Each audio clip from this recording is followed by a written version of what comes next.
అంటే కార్పొరేటర్ కాకముందుకు ఎట్లా ఉండే ఈ డివిజన్, మీరు అయిన తర్వాత మీరు ఏమేమి చేంజెస్ చేసిరు అని అంటే మీరు ఏం చెప్తారు? 100% మేము కాకముందుకి ఇప్పటికి చాలా తేడా ఉంది. ప్రతి బస్సులో మేము ఒకరోజు 42 వర్క్స్ శాంక్షన్ చేయించాం. కేటీఆర్ అన్న వర్కింగ్ ప్రెసిడెంట్ ఉన్నప్పుడు నేను లవన్ వెళ్ళి మీకు ఫొటోస్ కూడా మీకు చూపిస్తాను మీకు. 42 వర్క్స్ ఒకటేసారి చాలా బస్సులకు సీసీ రోడ్లు, డ్రైనేజ్ వర్క్స్ అన్ని ఎస్టిమేషన్ వేసుకుని ఇమీడియట్గా శాంక్షన్ చేయించిన ఒకటే రోజు. అది ఏంటంటే ప్రతి బస్సులలో డ్రైనేజ్ ప్రాబ్లం ఉంటుండే, సీసీ రోడ్ ప్రాబ్లమ్స్ ఉంటుండే. డ్రైనేజ్ చేయకుండా సీసీ రోడ్ వెళ్ళంటే మళ్ళీ మంచినీళ్ళ ప్రాబ్లం వస్తుండే. ఏడ చూసినా కానీ పొల్యూషన్ వాటర్ వస్తుందని చెప్పడము, లేకపోతే లో ప్రెషర్ వస్తుందని చెప్పడము, ఇవన్నీ స్లమ్స్ ఎక్కువ ఉంటాయి. ఇంకా వాళ్ళని పట్టించుకునే వాళ్ళు ఎక్కువ ఉండాలి.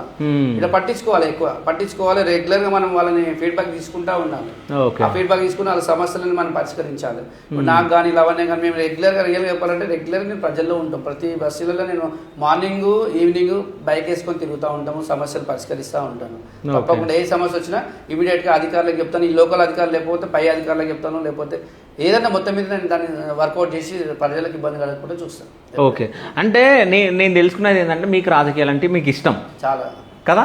సో అంటే నేను తెలుసుకున్నా మీకు రాజకీయాలు అంటే ఇష్టం అని చెప్పారు. అంటే మహిళా రిజర్వేషన్ వచ్చింది కాబట్టి అంటే మేడంనే మీరు నిలబెట్టడం జరిగిందా? అంటే వాస్తవానికి మహిళా రిజర్వేషన్ వచ్చిందని లవన్నే వచ్చింది. కానీ మేమిద్దరం కూడా లవన్ అయినా నేనైనా మేమిద్దరం కూడా మా మామ రాజకీయ నాయకుడు, ఫస్ట్ కార్యకర్త లెవెల్లో రాజకీయ నాయకుడు. మేము రాజకీయాలకు రావడానికి రీజన్ ఏముందంటే మా మామ ఆల్రెడీ కార్యకర్త. మీ మామ పేరు లక్ష్మణ్ గౌడ్. ఓకే. కృష్ణ యాదవ్కి రైట్ హ్యాండ్గా అనుచరుడుగా ఉండే జూనియర్ చంద్రబాబు నాయుడు అని అంటారు అంబర్పేటలో కానీ ఇక్కడ కానీ. అది టీడీపీలో జనరల్ సెక్రటరీగా పనిచేసిండు, స్టేట్ జనరల్ సెక్రటరీగా, అది స్పోక్ పర్సన్గా పనిచేసిండు మా మామ.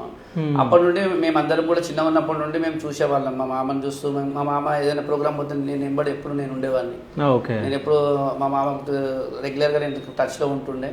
మాకు రాజకీయాల గురించి ఏంటంటే ఈ రాజకీయాలకు నేను ఎక్కువ ఇంట్రెస్ట్ పెట్టడానికి కారణము, ఉదాహరణకి మా మామ, మా అన్న, మా కుటుంబం నుంచి వాళ్ళు చేస్తున్నటువంటి వాళ్ళు ఏంటంటే ఒక కార్యకర్తగా వచ్చినప్పుడు వాళ్ళు ఏంటంటే చాలా సఫర్ అవుతారు. కార్యకర్తగా వచ్చినప్పుడు అందరూ ఇప్పుడు మా మామ వాళ్ళు ఏంటంటే ఎంత చేసినా వాళ్ళు ఇంట్లోకి తెచ్చియకపోవడము, వాళ్ళు కూడా రూపాయి సంపాదించుకోకపోవడము, చాలా ఇబ్బందులకు గురవి వాళ్ళని అందరినీ నేను కలరా ఫేస్ చేసినా కానీ నా దగ్గర స్తోమత లేదు. నేను ఆ స్థాయిలోకి రావాలంటే నాకు స్తోమత లేదు. కానీ నాకు ఎప్పుడు ఒక పట్టు ఉంటుండే, ఆ గోల్ ఎట్లనైనా మనము ఆ గోల్ కొట్టాలి అనే ఉద్దేశంతో రాజకీయంగా నేను మా మామని కానీ వాళ్ళందరినీ అబ్జర్వ్ చేస్తూ స్టడీ చేసుకుంటే ఒక కార్యకర్తగా నేను కూడా ఒక కార్యకర్తగానే ఇవన్నీ గిటన్ అయిపోతే ఈరోజు కార్పొరేటర్గా అవకాశం వస్తుంది నాకు. అసలు యాక్చువల్